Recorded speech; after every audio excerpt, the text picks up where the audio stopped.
All right, David, how do you turn trauma into gold? All right, jumping right in, Greg. I love it. So, I'll just start off my own life journey. And it really starts a critical moment in my own life story or development was around the age 3 or 4. And no fault of at all towards my parents, but this is when they decided to get divorced.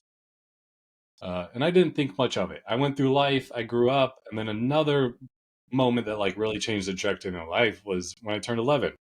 And my father was a crop duster. He decided to go volunteer and fight fires in Idaho as a pilot, and he was, spraying the fires, and he passed away suddenly.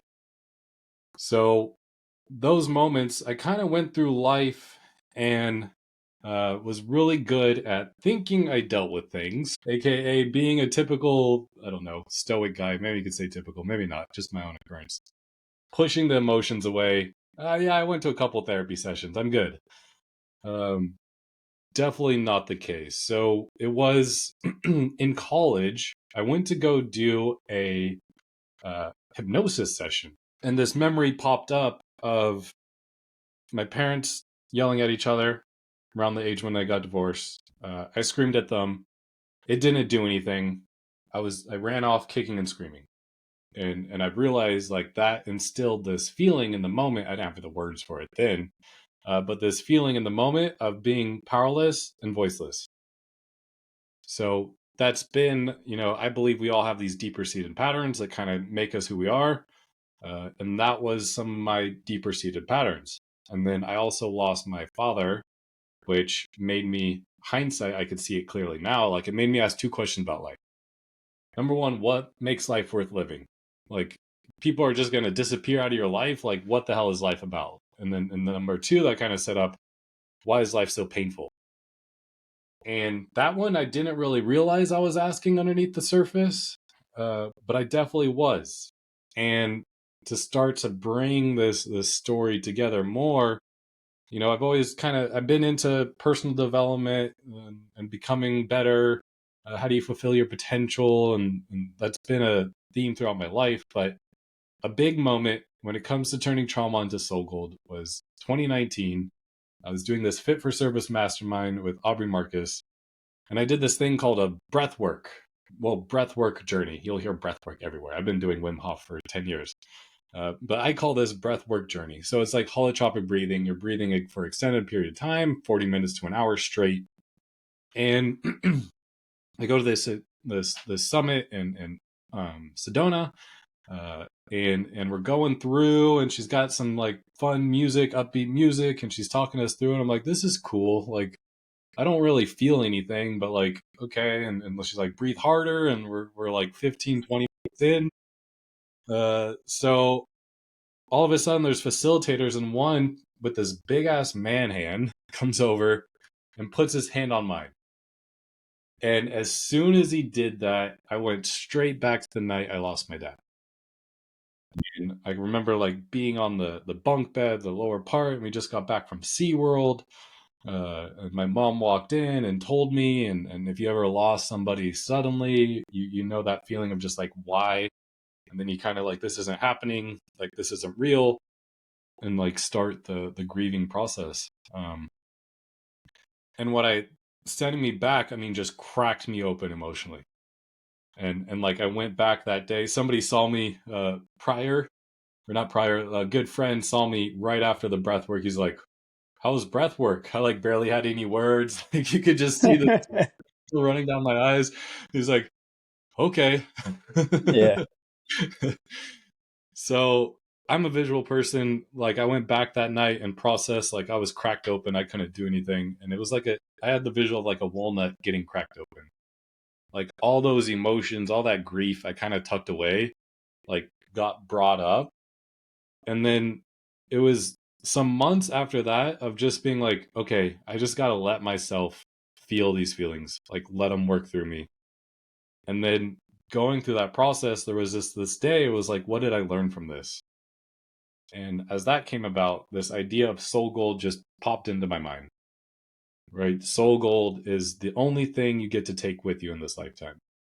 It's when you're on your deathbed and you look back, it's the growth, it's the experiences, it's the lessons that you get to keep with you. All these material things are going to disappear.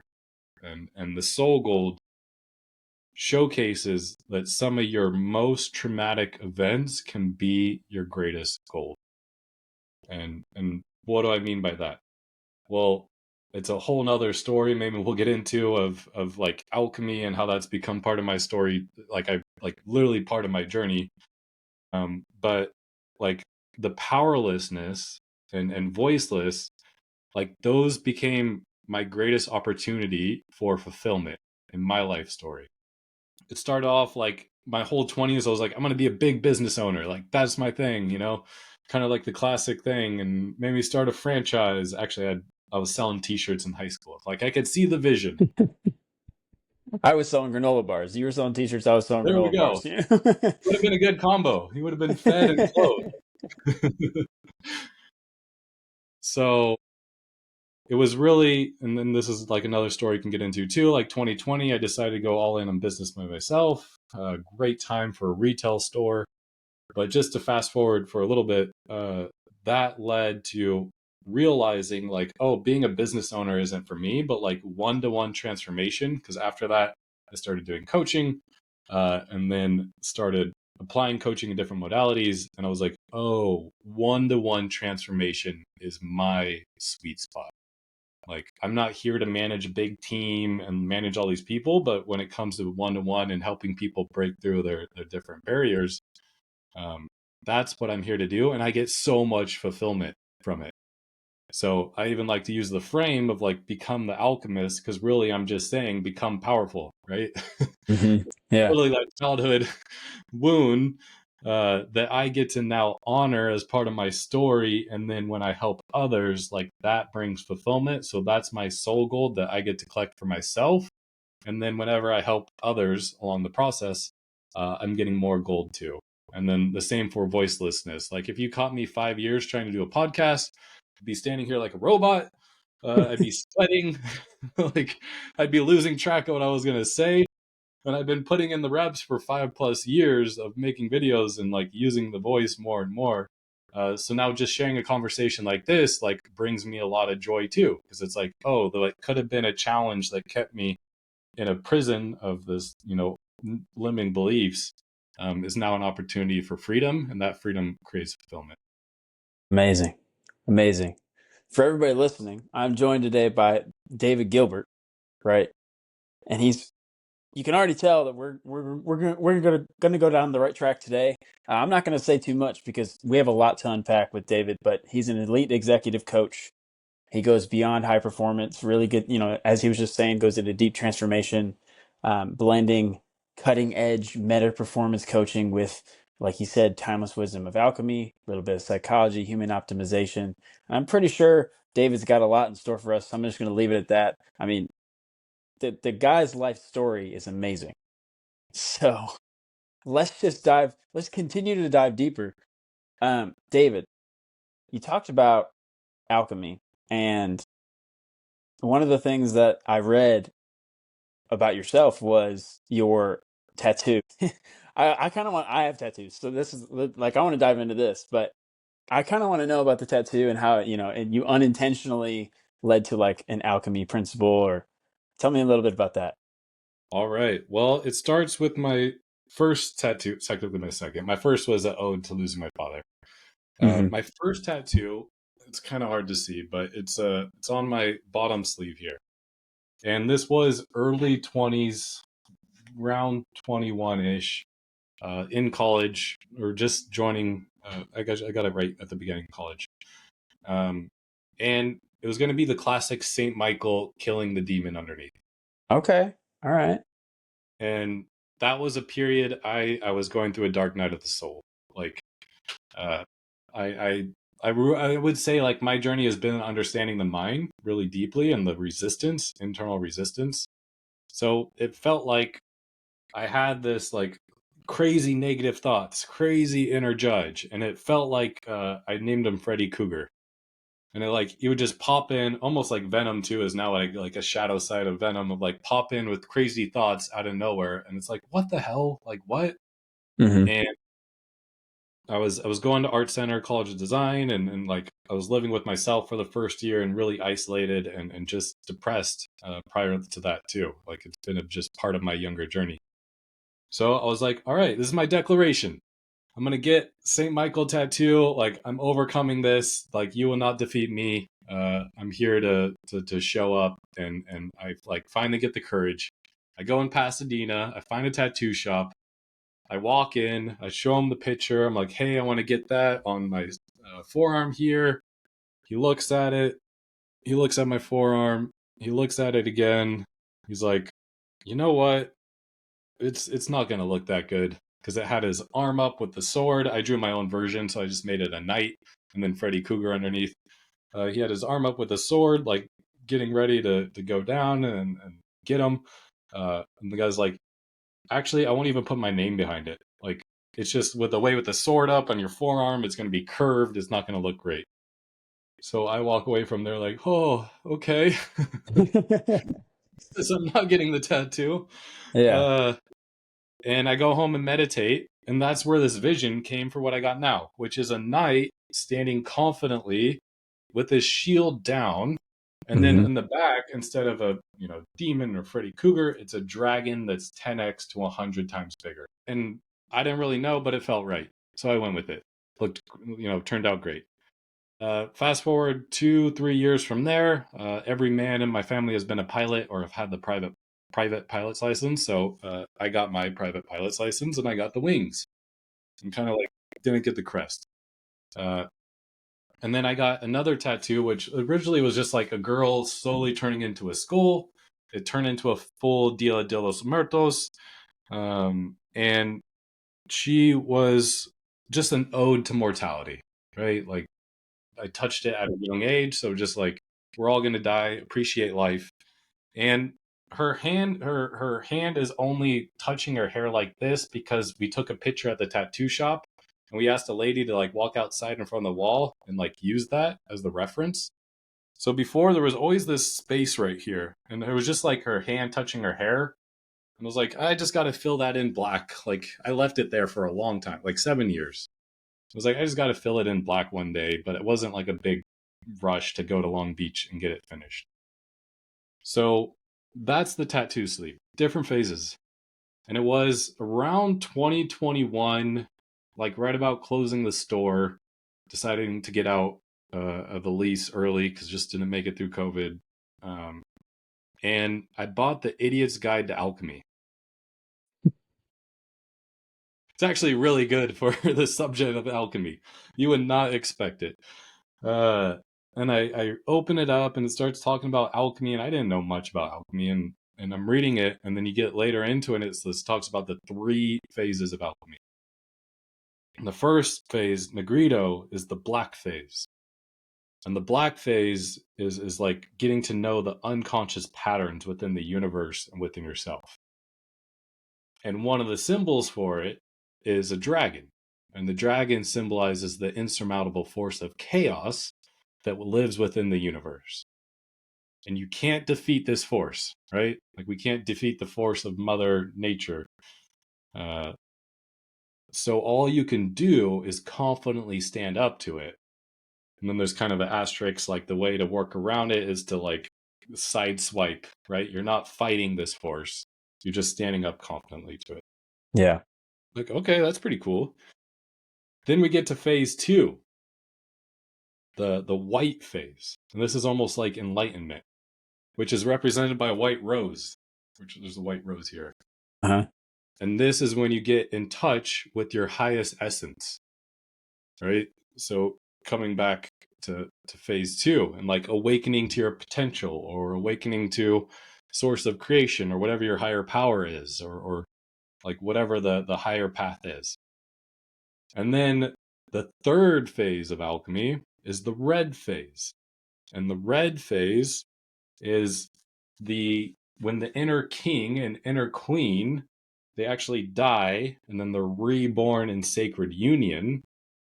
And that gives birth to the philosopher's child or the philosopher's stone. So this is like when you start to integrate both coming together. And that's represented by a red rose. So I'm sitting on, I had a little mini couch like right in this corner actually. I'm sitting there reading this book, looking at my sleeve, and this is there was blank right here, and I was like, holy, like just like mind blown that this sleeve tells each 3 phase down to the symbols of the journey of alchemy. And that was when I started, just like before then, started the one-to-one coaching. Like I was just taking some people through a certification I did, the first reps, and I was like, oh, like this is it for me. And then I went back to the tattoo artist because she always had her hand just kind of touching her hair. And I was like, I know I don't want to get there. Like the philosopher's stone fits perfectly in this spot.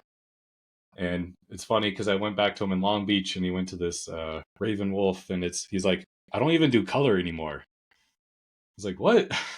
He Yeah. only does black and white tattoos. He was like, you're probably the last time I ever did a color tattoo. And I was like, oh, okay.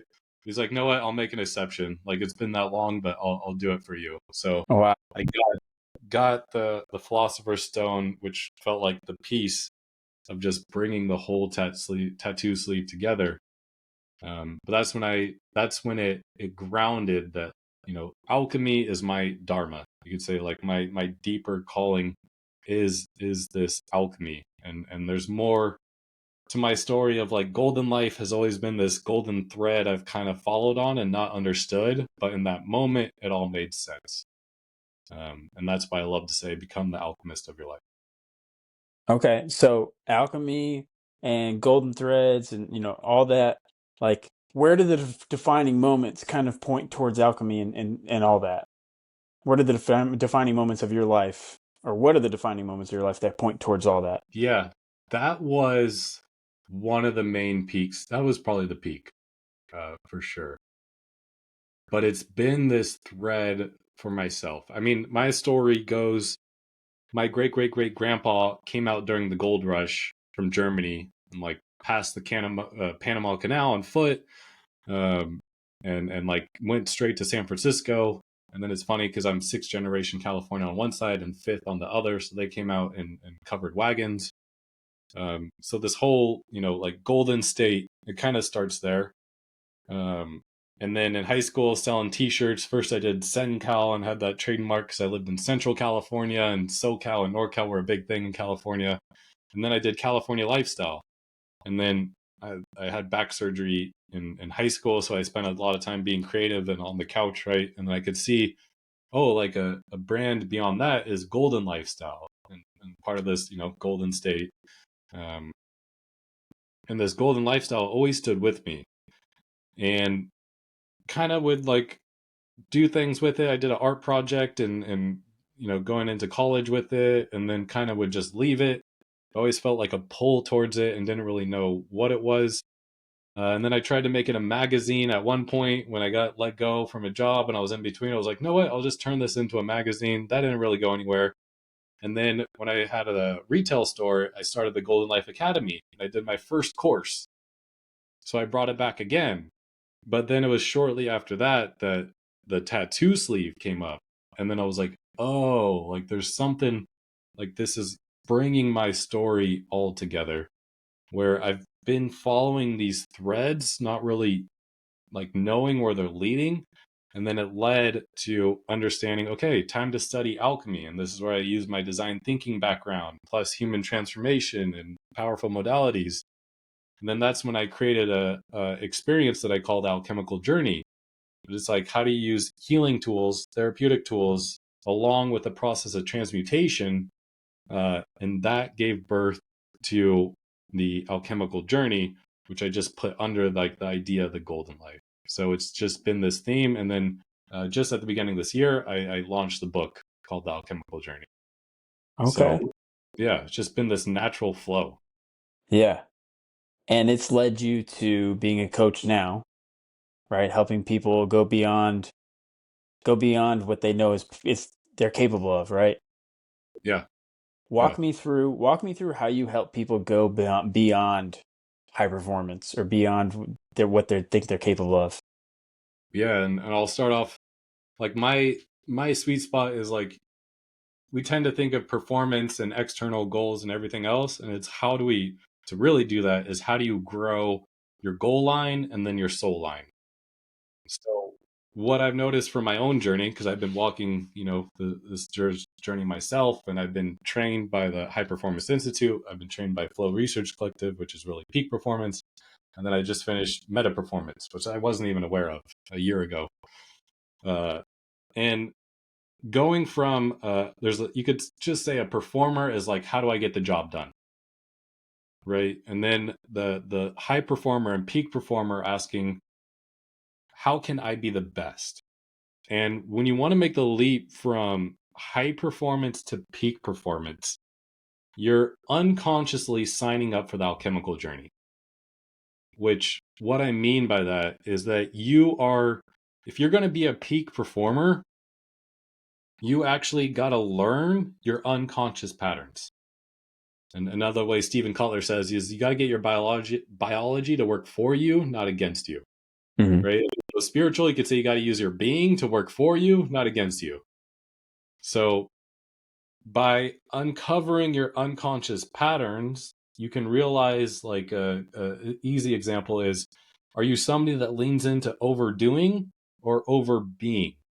Right? Are you somebody who you have all the free time in the world? Are you just going to go create? Or are you just kind of going to be and like go with the flow and see what happens?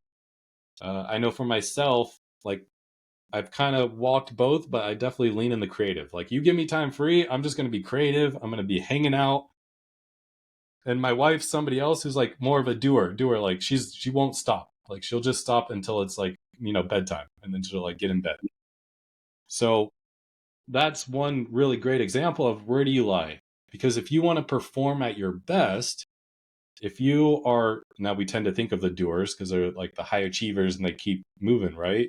And then it's easy to get sucked into to hustle culture. Like this is like, I think like it's part of the journey. You can get sucked into, if I just do more, I'm going to be more productive. I will create more results. I will do more things. So I just got to be busy. Well, that's not how peak performance works. Because if you want to perform at your highest capacity, well, you got to acknowledge the formula for growth, right? And the formula for growth is rest plus stress equals growth. So it's finding the sweet spot. Same with flow, right? Discipline plus surrender, like the intersection is flow. I used to have a poster by Imaginary Foundation like on my wall that showed that. So knowing where you lean, if you're somebody who, if I'm given time, I'll just do. Well, then creating space to rest and recover is how you actually sustainably perform at your best. As well as getting to know yourself. Like you have to know yourself, first of all, to get up from high performance to peak performance, because you got to know your circadian rhythm. You got to know, what type of sleeper are you? Do you actually work best and drop into the zone or flow state like late at night?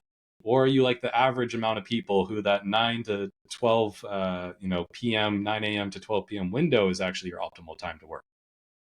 And then also like what foods are right for your body? What is going to give you energy? What workouts fill you up with energy? Which ones help you deload stress the best? And once you start to know thyself, then you can put those practices in place, as well as like emotional health, right? Like I'm the type of person that if I get in an argument with my wife, I shut down and disassociate. And she's like, we got to hash this out now, because she processes by verbalizing and I process internally. So like when you know those patterns no longer control you to the length that they would if you're unconscious to them. But if you're aware of them, they don't control you as long. It's still part of your patterns. So as you become aware of yourself, you get to know those patterns. Then there's opportunity, which you could even say potentially, I don't know, you could just skip straight from high performer to meta performer, right?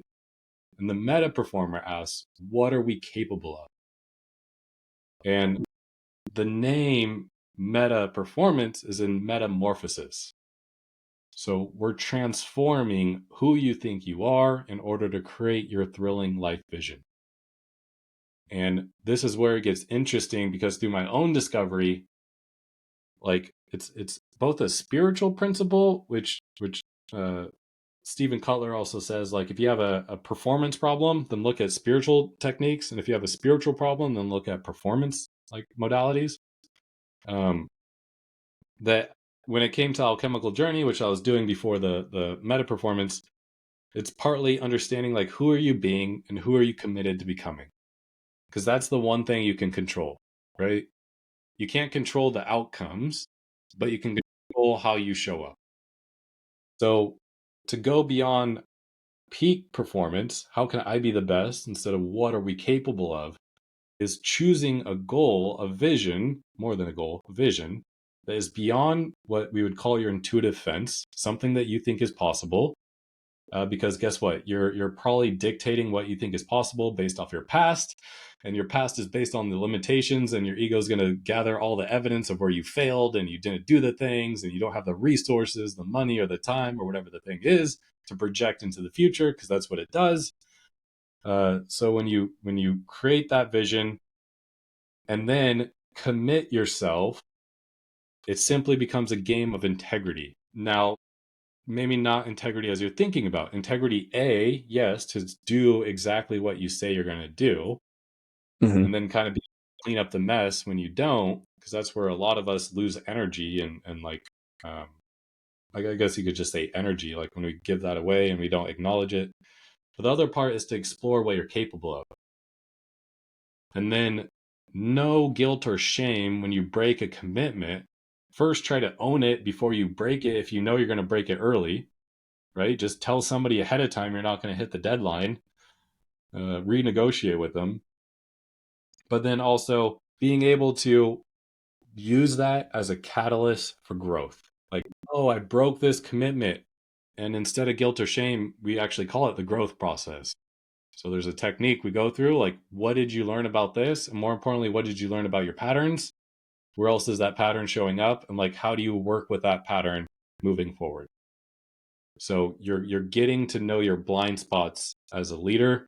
And that's really how you, if you can, to use a definition, if you can step into full participation with your vision, it's becoming whoever you need to be in order to create the vision at hand. And I like to play both in the performance, right? The practical, and then like the deeply spiritual. And if you want to go spiritual, it's also like, if you're an energetic being having a human experience, then like that energetic essence is timeless, boundless, and like connected to infinite intelligence. So like, is there truly limitations of what you could put on yourself, right? Of course, we got the physical limitations. So can you shift who you need to become in order to create the vision at hand and get past those limiting patterns of the past?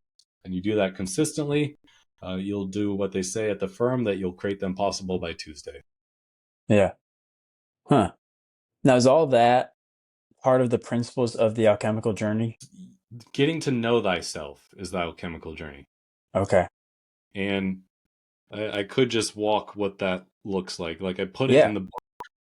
And this started first of taking people through an experience I created in person, which I'll give kind of the highlights, but then go into the book. And the highlights was, first it starts with getting into those subconscious beliefs.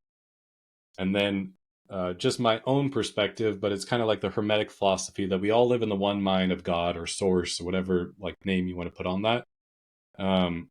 So from that place, you realize like the first element is fire. You're like burning down all these beliefs of, if you don't check your unconscious beliefs, you're going to have these ones like, my example, like age 3 or 4, you thought you're powerless, and that's going to be subconscious and running the show of your life.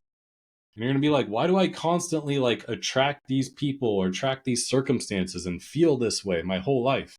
Mm-hmm. Well, you have an unconscious belief that's putting you in a prison that you created, but also no guilt or shame, because that's part of being human. So coming back to, like I said, I like to, play a game with people. I'm like, hey, if you put on some X-ray goggles right now, what would you see? And to jump ahead, it's like, oh, everything's energy, right? It's all just energy vibrating in different frequencies, like atoms. So when it comes to us as human beings, it's more true that you're more being human than a human being. And what do I mean by that? Like the more absolute truth of who you are is that you're an energetic being having a human experience. Mm-hmm. Because we tend to think of ourselves as not dynamic. Like we tend to think of ourselves as like, I am the same identity that I was, whatever job I played or in the past, and we tend to forget like we just like put it in the static box of who we think we are, right? Same with our bodies. But what's the truth? They're always changing. Like literally the little time we've had together, like cells have died and been reborn. Every 7 years, we have an entire new body. So like it's constantly, your physical body is constantly dying and being reborn. Your identity, who you think you are, is always changing. Like, I don't know, do you still poop your pants? No. Or do you identify as somebody that pooped your pants? That did in the past, like when I was a baby. Oh, now no. Yeah. Well, Greg, I know you pooped your pants at one point in life, and that was part of your identity. But this is what we do. We like go through our childhood or maybe teenage years, and somebody said something mean at drama class, and we carry that with us. And this is another rabbit hole, but our memories aren't as accurate as we think they are, yet we hold on to it. Whereas I know for a fact you pooped your pants and walking was impossible for you. Here you are today, no longer pooping your pants, and I assume you could walk and run. Yeah. So we're always evolving. Our brains like to hold those old patterns. The more you get back to the source of who you are, in my own experience, it kind of loosens up the grip of the ego or personality of just wanting to be right about your past, right? Like I'm a being made of energy. That's the one thing that never changes inside of me. My identity changes, my physical body changes, and I evolve over time. So you're always evolving. So when you acknowledge that, then you get into dissolution, which is releasing repressed emotions. Like in one-to-one experiences when I do a breathwork journey for people. Okay. And then after that, it's the process of separation. So something I would do in person is what's called a Despacho ceremony, but this is where I would have actual pieces of lead, not real lead, just like metaphorical lead. And we'd walk. I live in San Diego. We walk to Sunset Cliffs, beautiful. I consider it a sacred space. And we do this ceremony of, first we got the beliefs and started to release the emotions with a breathwork journey that also has a theme about finding the key to the lock around your heart, because that's how you transmute through the heart. And then you walk with this lead, which is your core limiting beliefs or wounds, right? Your lead, and or an experience that was really difficult. You didn't integrate trauma, just trauma. And you walk to Sunset Cliffs, and we throw this into the ocean, and it's an offering to give it back to Mother Earth, because it's so easy. I've been there myself before, of living unconsciously that is our mother, first of all, and she is more than willing to take our pain and suffering and like ground it into her soil as fertilizer. Because if we can release more of our pain, which is not meant to be held on to, just experience, then we'll show up more. We'll love Mother Earth more. Mother, we'll love our brothers and sisters more. And like we'll love the environment more. If we can let go of all that pain or anger or whatever it is that we've been holding on to, and come back to that. So that's the process of separation. Like I'm releasing this dross that no longer serves me, so I can get back into my true essence. And then from there we come back, and there's a heart opening ceremony, but really just how can you start to look through the lens of love, like open yourself up to love, that everything in your life is your sacred life story. And just in case you forgot, like you're the only person in the infinity of eternity that will ever have the same story as you. So instead of playing victim or like, complaining about your story. Like, freaking honor your story. Like, you are a unique, being in the infinite cosmos with that story. And that's where you can start to take the perspective of Soul Gold. And then from there, it's like some breath work, body work, which is the distillation phase, which is, if you go through a big transformation, there's this period where uh, if you ever been through a highly transformative experience, you like come back and you're fired up and you feel like the new you, and you get back in you start some new routine or whatever. And then a couple weeks in and you kind of fall back to your old ways a little bit. And then you're like, what am I Yeah. doing? Like, I'm like, wait, I just had this big experience. I'm not like that anymore. And that's because people don't realize there's an oscillation period in transformation. Like, you're literally, another way to look at it is like it's a rebirth, a new version of yourself. And even in podcasts I shared earlier today, it was like there's also the grieving process that happens with deep transformation of yourself that we don't even like conscious to, but it's like parts of us are dying. So the distillation is like going into that new version of yourself and then coming back to earth like the old version of yourself. You could think heaven and earth. In actual alchemy, when they did transmutation of metals into gold, it was like a figure 8, bleaker, and like it would literally go up in a figure 8, and the same as like heaven and earth, right? Your higher essence coming back to ground, or if it's an altered state experience, and like after that, you want to do things that are really grounding. There's a lot of symbolism there. And then lastly, is the last phase of coagulation. This is like the base metal. It's soft, like soft gold, and starting to harden. So when I would do the one that went experience, this is when they get into a cold bath. We're resetting the nervous system. Something we don't think about when you transform. You got to reset and expand the nervous system. And something that I borrowed from Steve Hardison is we're going to declare, instead of affirmations, which I consider to be like affirmations are like of the conscious mind. They've got our conscious mind and the subconscious mind. And the conscious mind is like 5 to 10% of the processing power, and subconscious is like 95%. And we love, like, you go through, oh, I got a limiting belief. Okay, I'm going to say the affirmations in the mirror. Great. Yeah, like great start. Yeah. What's deeper than that? Well, you're a being of frequency, right? So what if you declared, this is who I am as a being?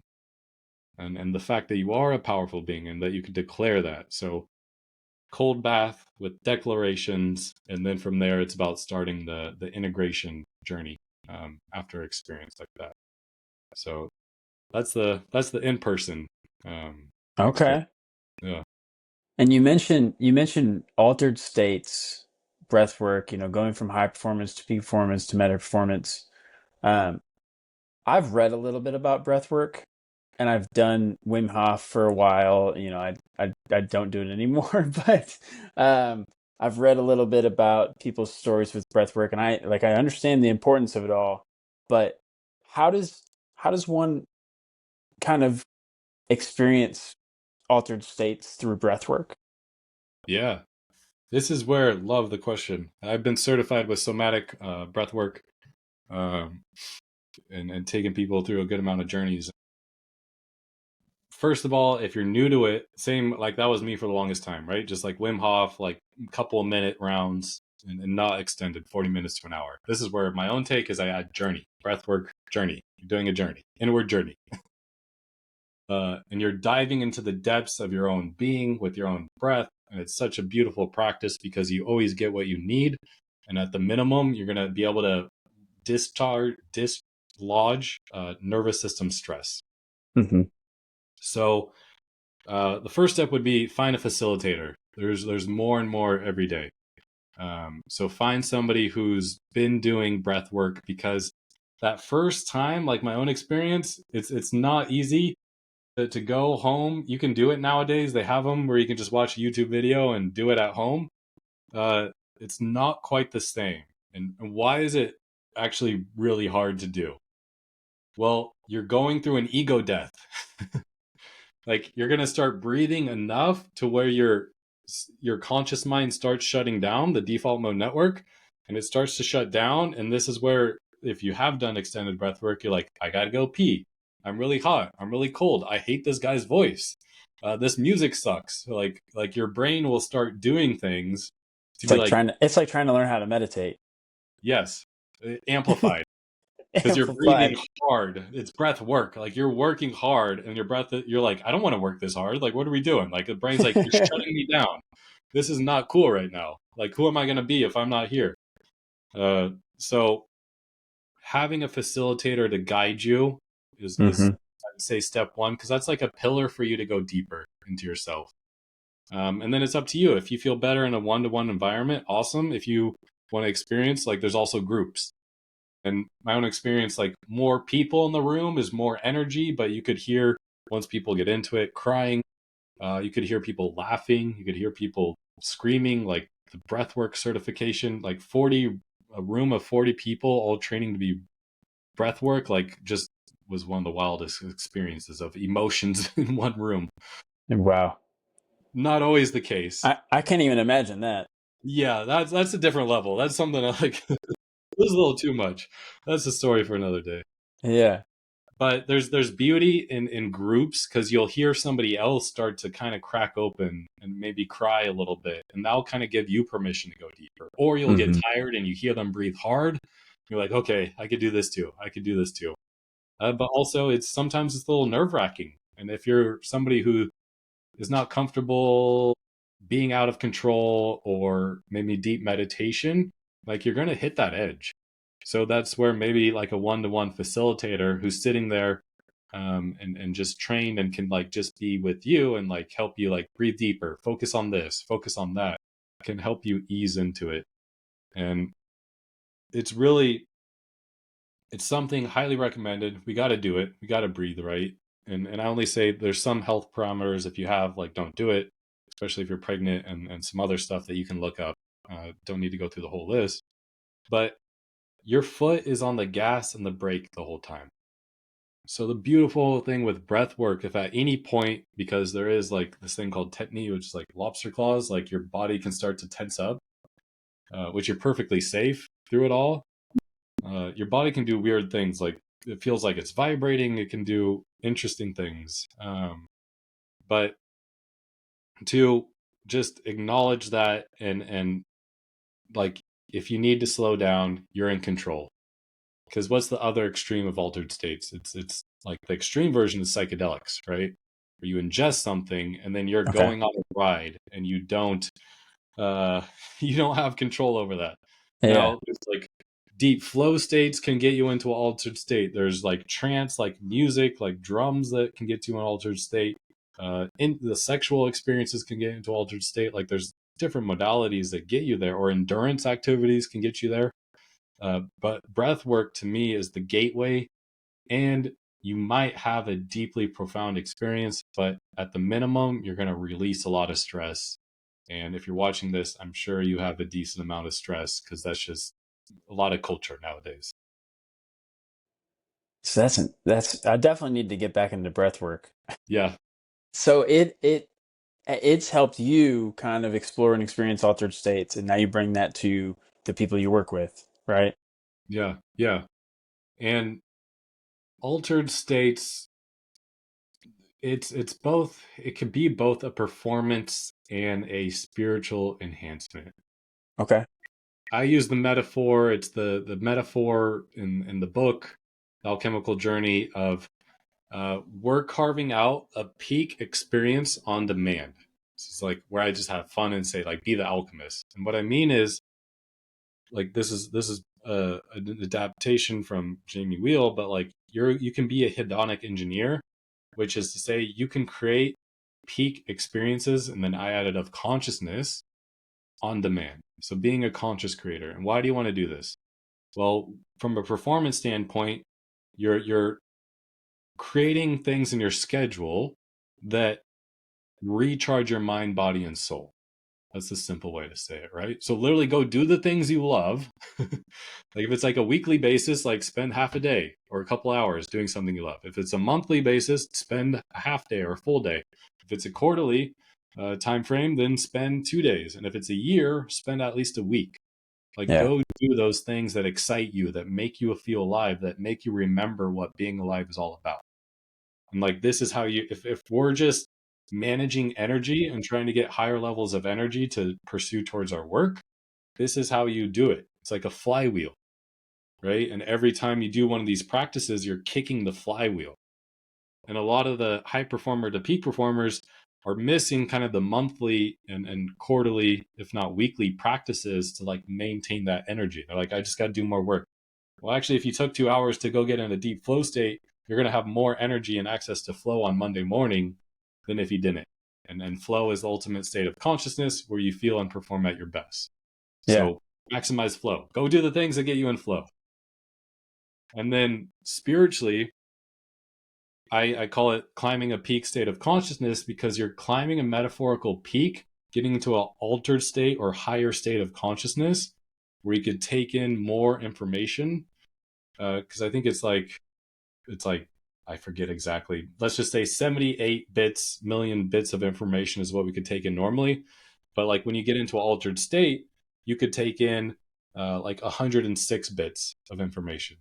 So you Wow. literally gain more access to more insight, or maybe connection, or you have a cathartic experience of just releasing some past stuff that you didn't, unconscious stuff you didn't know you're holding on to. And it's like climbing a peak where you are going up and you get above the tree line of ordinary life. And that's just, the natural rhythm we all get into. And you start to get above your problems and everything else. And you're like, oh, wow, I can see the forest. I can see everything. And then you keep hiking and you keep going higher. And then eventually you get above the cloud lines. And this is where you can get to the peak and you feel the rays of the sun.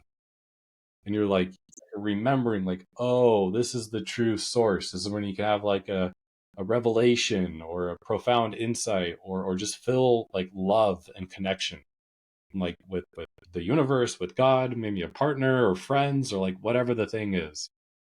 And you're like, oh, I remember this space.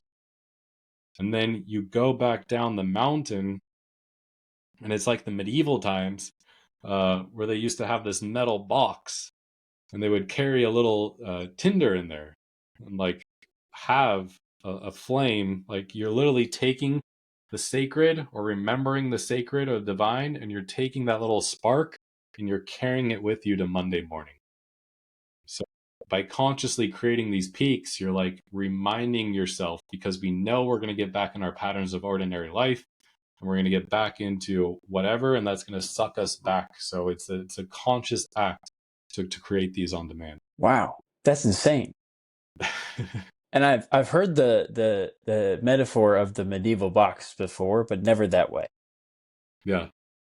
Yeah. And And that's where, most people reference it in a completely different way. But I like that. That's probably my favorite. and that's why now it's playing with fire. Like, let's be real. We're talking about ecstatic states, like altered states can be very, you could say, addicting. Like a flow state is a version of a altered state. And flow states, you could say, people call people adrenaline junkies. Like, being technical, they're not adrenaline junkies. Like, if you're filled full of adrenaline, you'd be like, like I can't, like somebody on like hardcore drugs, like doing something. Yeah. You're a flow junkie.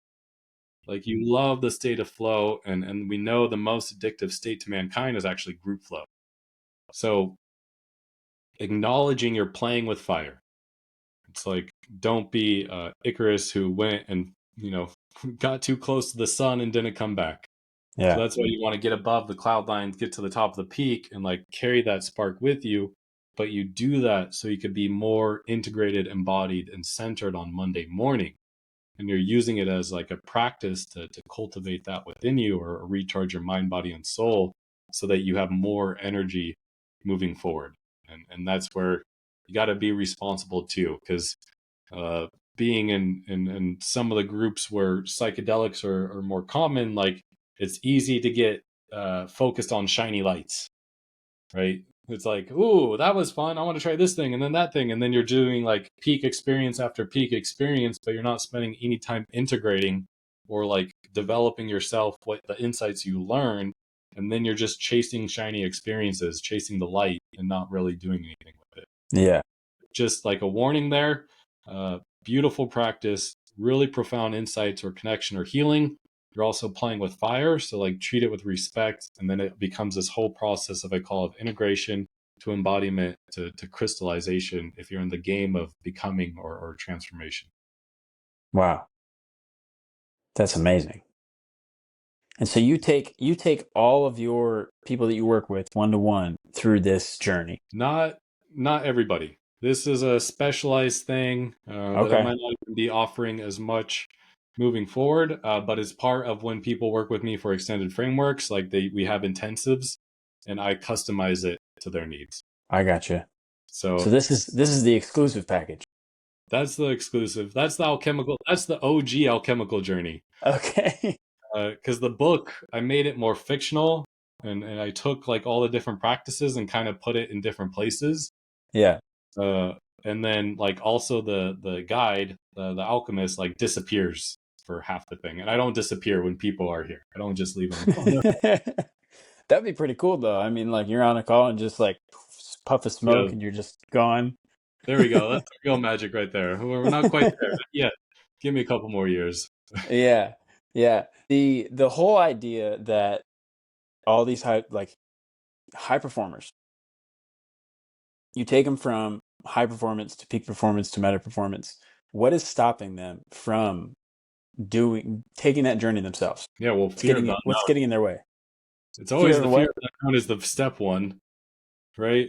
Uh, I know some people like they'll say they're ready for transformation. I give it invites. I don't give many for the experience, and I don't hear from them for 6 months to a year.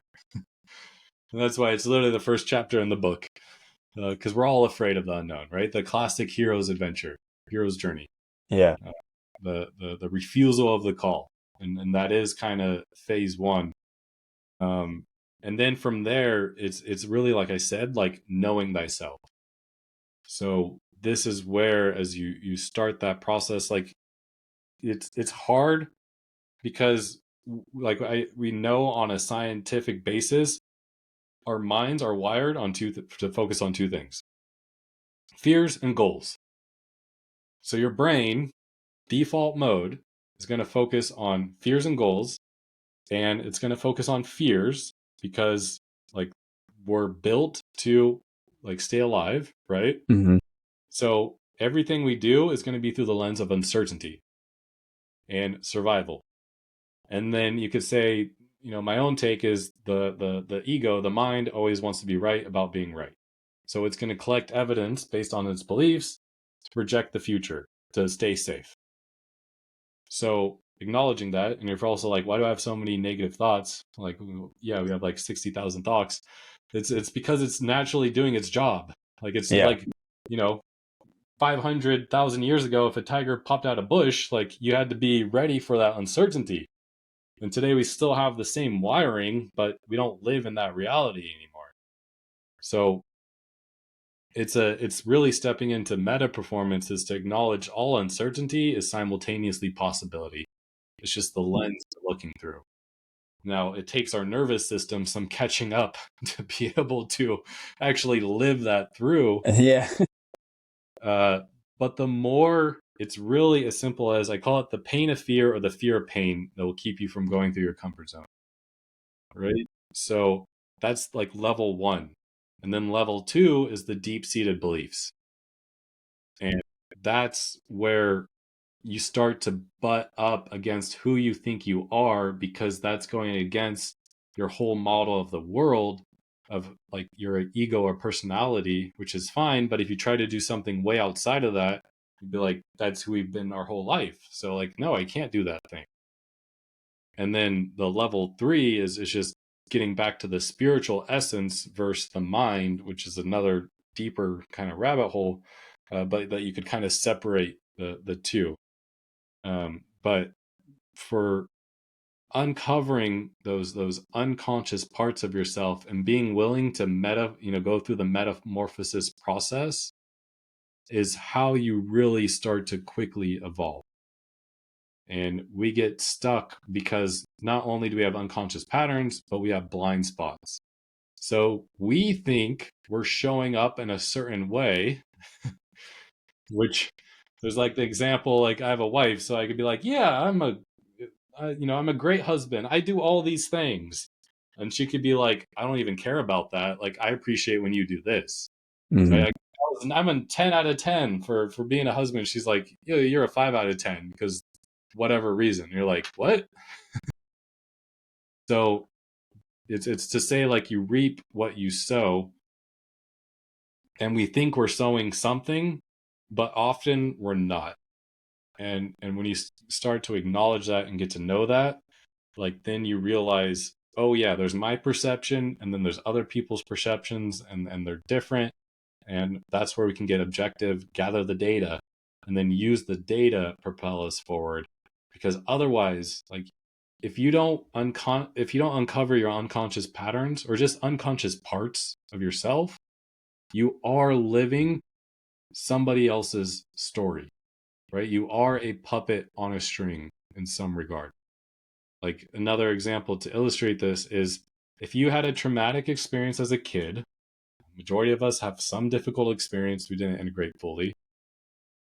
That is a behavior adaptation, which you're going to change your way of being to help survive so you don't have to go through that pain again.